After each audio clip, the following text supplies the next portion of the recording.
रहा update news. तहसील office मधील राजू मिर्झा सेवानिवृत्त। चाळीसगाव तहसील कार्यालयात शिपाई या पदावर कार्यरत असलेले राजू मिर्झा हे महसूल खात्यातील 41 वर्षाची प्रदीर्घ व प्रामाणिक सेवा पूर्ण करून सेवानिवृत्त झाले। त्यांच्या सेवा काळात त्यांनी आपली जबाबदारी निष्ठेने व प्रामाणिकपणे पार पाडली। त्यांच्या सेवानिवृत्ती प्रसंगी आयोजित निरोप समारंभास तहसीलदार प्रशांत पाटील, नायब तहसीलदार डॉक्टर संदेश निकुंभ, प्रवीण मोरे, आजी माजी नगरसेवक, मुस्लिम समाजाचे ज्येष्ठ नेते, नातेवाईक, मित्रमंडळी तसेच मिर्झा यांच्या परिवारातील सदस्य मोठ्या संख्येने उपस्थित होते। यावेळी तहसीलदार प्रशांत पाटील यांनी राजू मिर्झा यांच्या कार्याची प्रशंसा करत त्यांच्या पुढील आयुष्यासाठी शुभेच्छा दिल्या।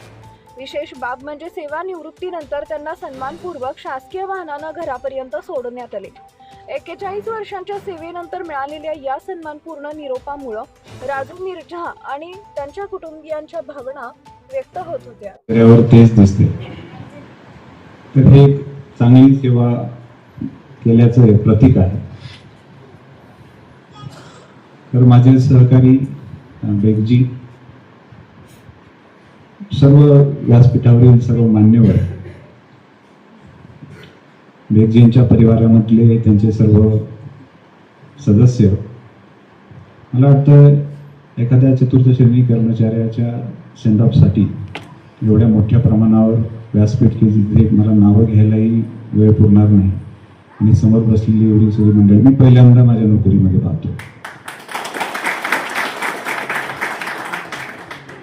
त्यांना आता राजू दादा म्हणतात बरेच जण, पण राजू नाव हे असं छोटंसं किंवा आपण साधारणपणे घरामध्ये म्हणतो, म्हणून मी हजर झाल्यापासून मी कधीही त्यांना राजू नावाने किंवा असं कधी पुकारलं नाही। नेहमी आदरार्थी त्यांना बेगजी त्यांना नाव दिलं होतं आणि मिर्झाजींना मी मिर्झाजी म्हणायचो आणि त्यांना बेगजी म्हणायचो।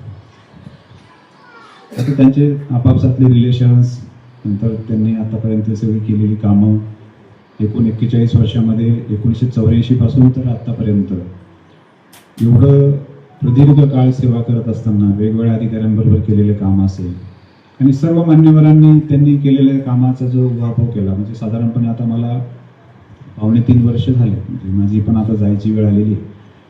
पण ह्या 2.5 वर्षामध्ये मी त्यांना जेवढं पाहू शकलो नाही तेवढं सगळं मी आता ह्या कार्यक्रमामध्ये पाहिलं की साधारणपणे प्रत्येकाचे एवढ्या दीर्घ काळामधले जे अनुभव आहेत आणि मग मान्यवरांच्या बोलण्यातून जे व्यक्त झालं त्याच्यातून ज्या काही गोष्टी मला प्रकर्षाने जाणवल्या त्या मी फक्त तुमच्यासमोर मांडतो। राजूजींबद्दल, बेगजींबद्दल जे काही तुम्ही सगळ्यांनी आपापल्या परीने ज्या भावना व्यक्त केल्या, त्या व्यतिरिक्त मी त्यांच्याबद्दल काय अनुभवलं, मला त्यांच्याबद्दल काय वाटलं ते मी तुम्हाला सगळ्यात शेवटी सांगतो।